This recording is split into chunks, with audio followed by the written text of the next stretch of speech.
So this is the Monocrystalline panel by AllPowers. What I'm going to do is I'm going to take the exact same hookup and I'm going to connect the Polycrystalline panels to see if we get a better output or a worse output. The monocrystallines are supposed to be newer and they're supposed to, in my eyes, perform better than the polycrystalline, but we will check that out right now. Here's a quick look at the polycrystalline panel. In the background you'll see the monocrystalline panel from the last video. All I'm going to be doing is using the same exact connection to keep all the variables the same. I'm going to be disconnecting the monocrystalline panels and connecting the polycrystalline panels to see if I get a difference in solar input in wattage.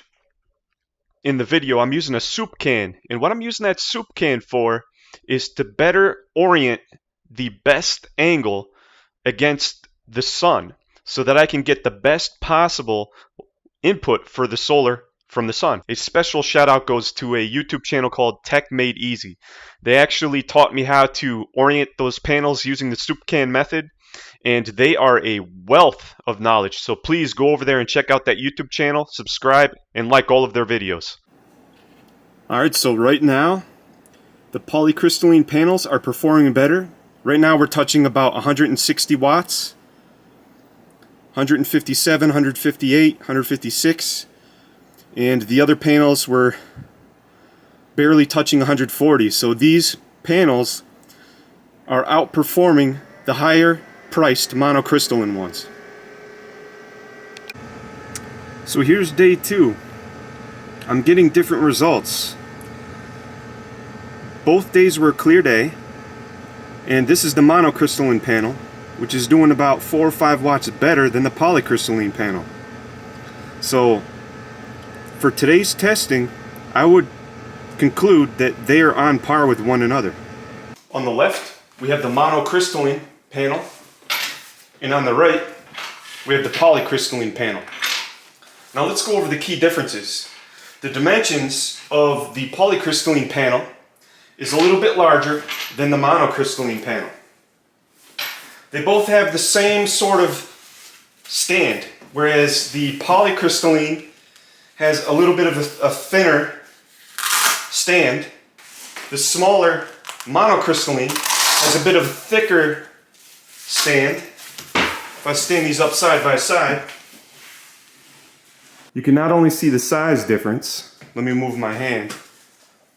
This is a bit taller, and you can see how much thicker the monocrystalline stand is from the polycrystalline. One way you can differentiate the two is the polycrystalline has a green band right here. The monocrystalline doesn't. They both have the same type of buckles to keep them together and portable. So the monocrystalline has metal grommets, whereas the polycrystalline has what looks like kind of like a paracord loop all throughout, so you can hang them from the paracord loop. The grommet is clearly going to be more durable and stand up to the test of time on the monocrystalline. The monocrystalline only has grommets on 4 corners of the portable solar panel on each end. They only have 4. 2 on this end and 2 on the other end, right here. There's only 4 grommets, whereas with the polycrystalline has multiple loops. Actually 2 extra loops. Parachute cord tie-downs on each corner on one end. They have 2 in the middle, and then they have 2 on the complete opposite end. So that's a total of 6 tie-downs.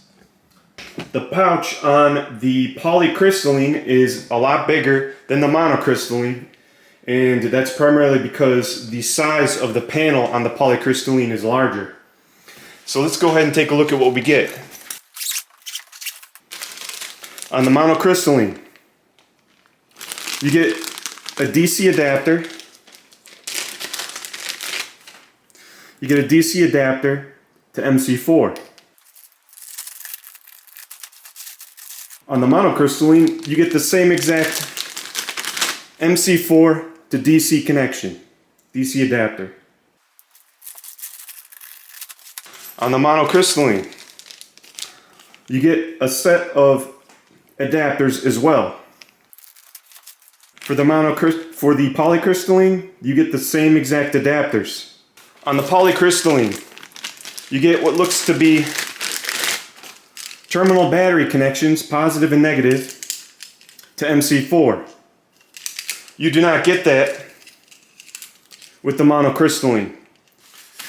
Another key difference is the native cable that plugs into the panel. This is the native cable, that's how I call it. This is the cable that goes directly into the solar panel. And this is where you plug in all the adapters that in turn plug into whatever charging system you were using. So, another key difference is the difference in cabling. On the left is the monocrystalline and on the right is the polycrystalline. They have what appears to be a larger black cable on the left that connects to an adapter of smaller MC4 cables here. This, and on the right, you have the same MC4 cables, but they are of the same gauge and they terminate directly into the solar panel. Now the difference in the cable length is a lot. We're looking at about 50 inches, 51 inches. The polycrystalline panel on the right, if I measure the length of that, because it's actually velcroed in here a little bit, we're looking at about 3 feet exactly. So the cable length going directly into the solar panel of MC4 connection is longer on the monocrystalline panel. So what's the big takeaway between the monocrystalline panel and the polycrystalline panel? It all comes down to price to performance to me. And these, through my testing, have performed on par with one another for the majority of the tests that I've done. So it all depends on what's available and what you get, price to performance. Also function. Do you need longer cable? Do you need grommets that might hold up better to the test of time for your use case if you're hanging this solar panel or hooking it onto something? Whereas with the polycrystalline is larger, most likely heavier. It has a shorter cable length, which is not really a big deal. You can get extension MC4 cables. It has a shorter cable length. Instead of using metal grommets, it has these, what appears to be parachute cord tie downs. It's larger, but it's less expensive.